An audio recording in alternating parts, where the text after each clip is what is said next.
let's not talk about King Leopold. Wait. You know King Leopold? No, I don't. Oh, my man.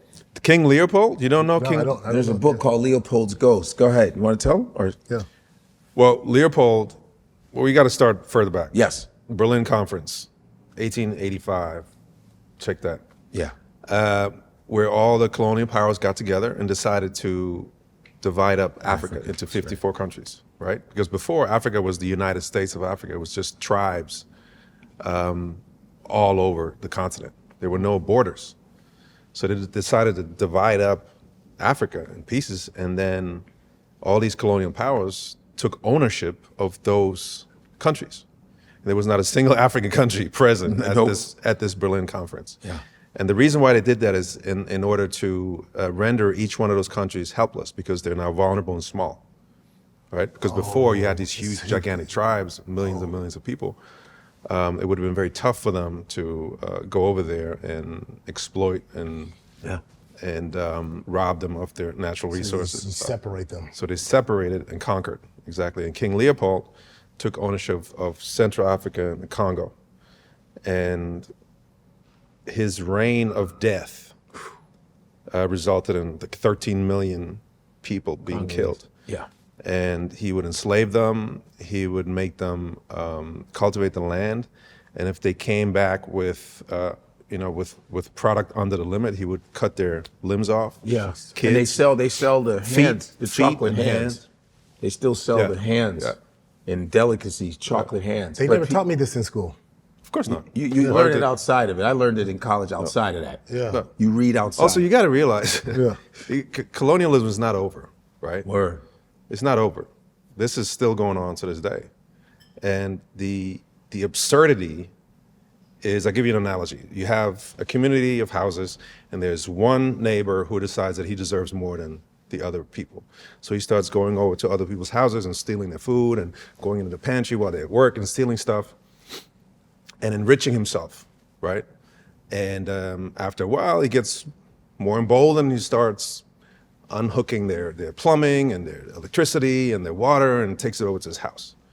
And when somebody objects, he throws a brick to their window and says it was a neighbor.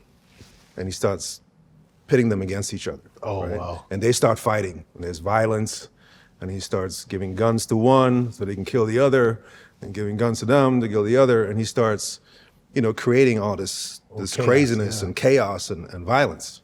And it goes on for years and years and years.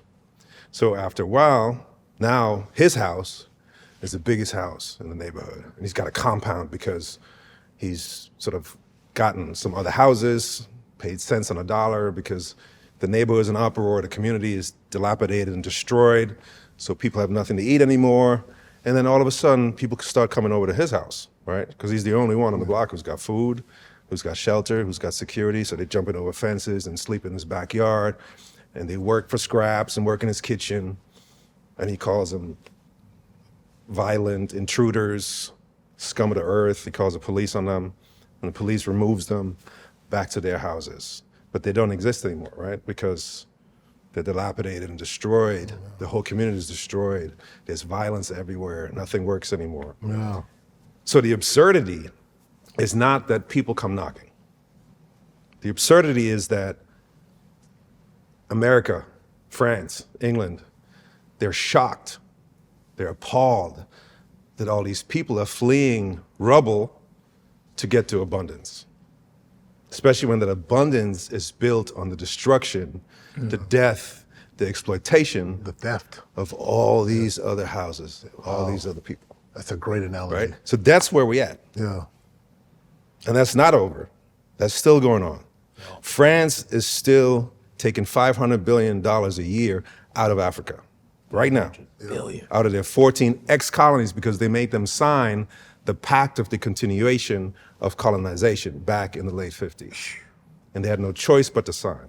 And what does that look like? Because that means, so whenever these 14 countries that are, part of that, like when they have goods that they want to export, they can't because Yes, they can, but they have to export them to France. they have to export them to France. And then have to buy back They have to buy back the products. With They export the natural resources, the raw materials, and then they have to buy back the products from France.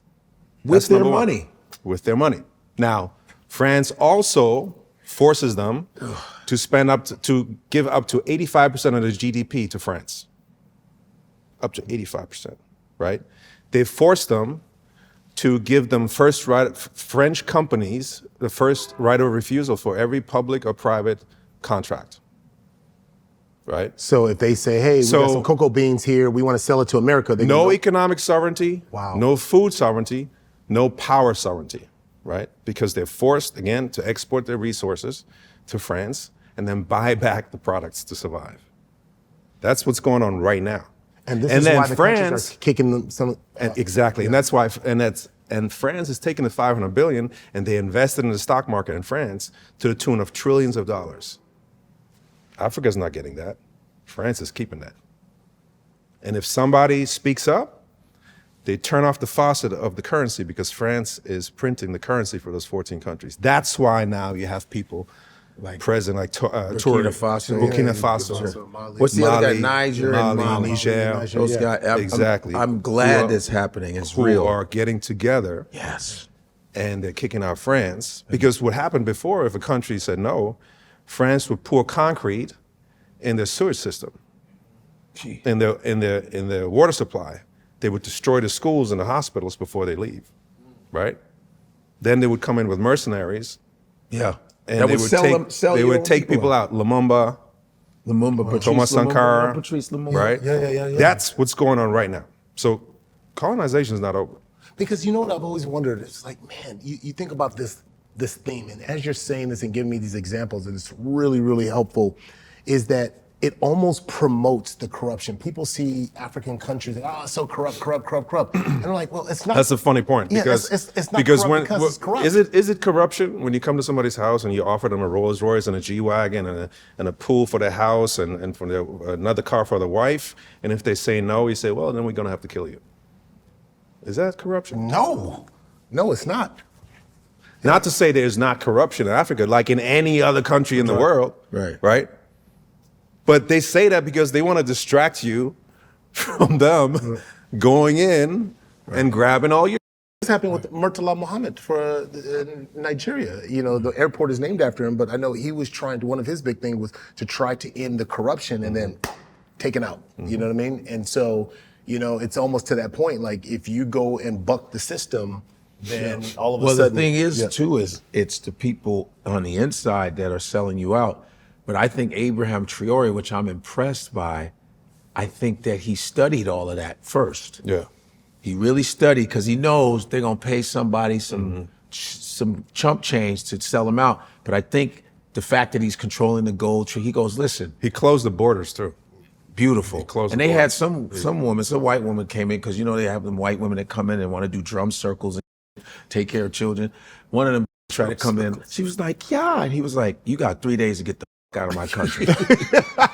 She's like, what's going on? He's like, take your drums. He's like, hey, white woman, no to this dancing.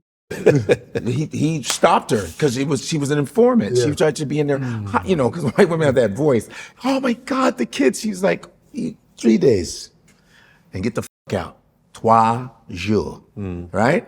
Yeah. He's like, get the he was not playing because he's mapped it all out. And who he's surrounded by, he's impenetrable. He planned it. Yeah. And think about it, you controlling your own gold. You like, my man, they're gonna give you chump change. I'm giving you gold, bro. You're gonna stay loyal to me. You're some gold, but come on, man. Right. I got you your own